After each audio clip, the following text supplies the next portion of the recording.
SETI, S-E-T-I, stands for the Search for Extraterrestrial Intelligence. It's a word that describes a wide variety of different kinds of searches which are being made all over the world for evidence of the existence of other civilizations in space. Almost all of the searches that are being done with radio telescopes.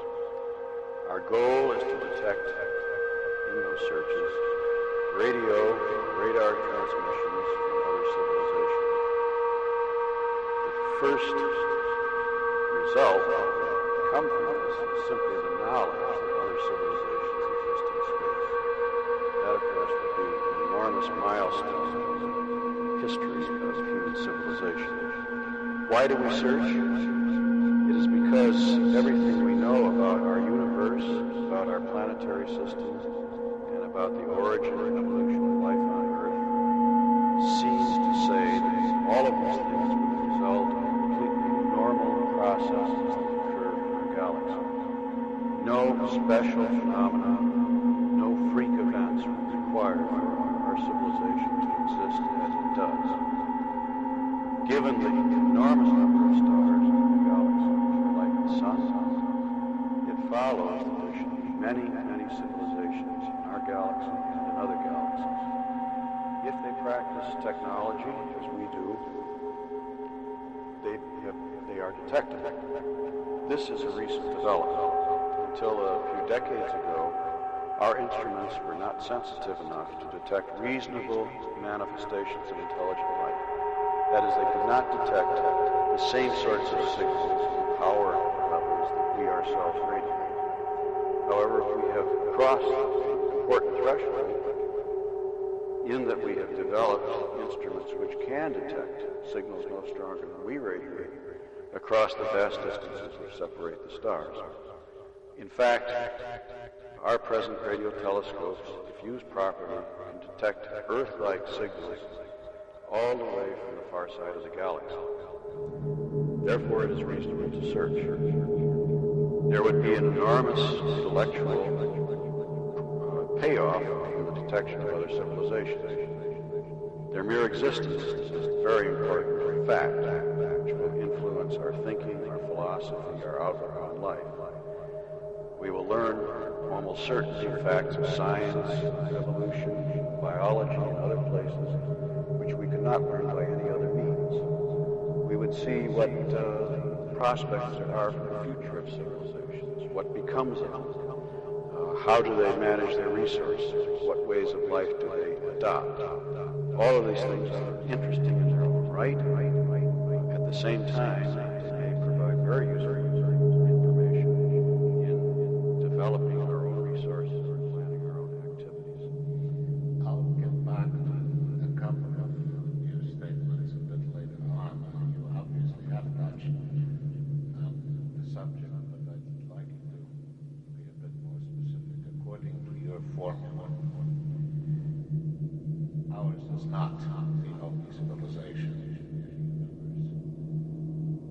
Why do we start with the assumption, scientifically speaking, that there must be other civilizations?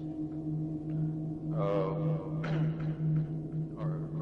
theoretical understanding of the formation of stars and our observations suggest that stars are formed.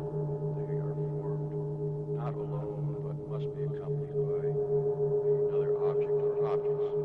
And indeed, about half the stars in the sky are double stars. We believe from what we have seen and our theories again that the remainder of the stars, or indeed even some of the double stars, are accompanied by planetary systems.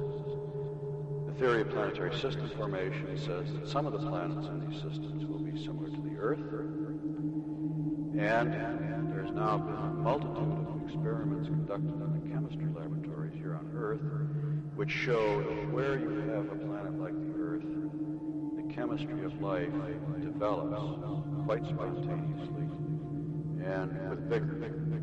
It does not require any special circumstances for the first steps in life to develop. We have not traced as yet the development of living things. They produce the construction of molecules of life, but not the first living things. But we are close to that. And again, there doesn't seem to be any special circumstances required to give rise to a living thing. Once you have living things, they compete for resources, food, ecological niches, and this is a driver for evolution to proceed. And so the picture is one where surely very complicated organisms will develop. Many places. Looking at the history of our own creatures, we see one thing which has always improved or increased is the capabilities of the brain. Other things have come and gone. The size of the speed with which they develop. One thing which has always increased is the brain. And this suggests that you will, in time, may take billions of years to develop intelligence.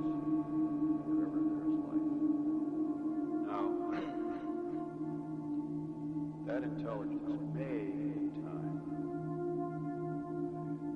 develop itself technology. And once you have technology, you have a system, a technological system, which releases energy into space, energy which we can detect and search in the right way. So this is the picture of how many modes of intelligent life to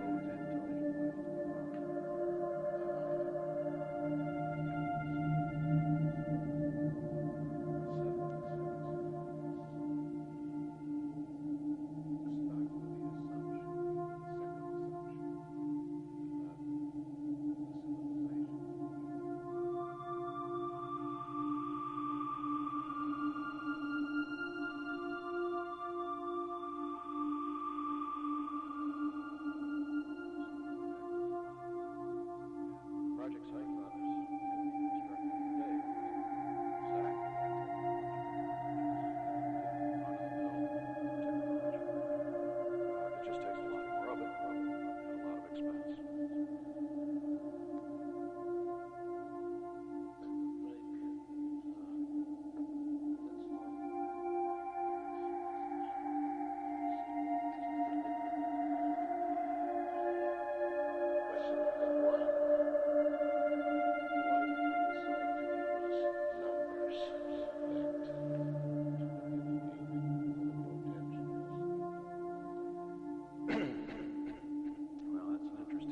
Question, very profound question, and that is, what should you say?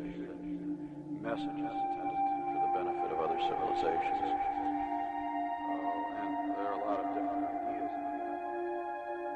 The best answer is for sure.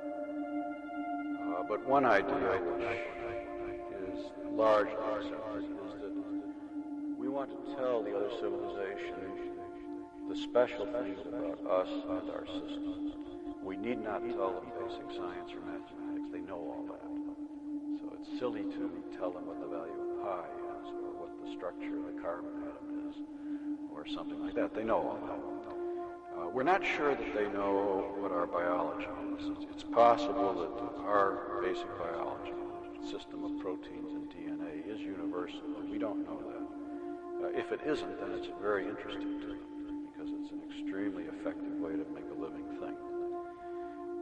So in any case, in designing the Arecibo message and other messages, we've always tried to put in only those things which are special.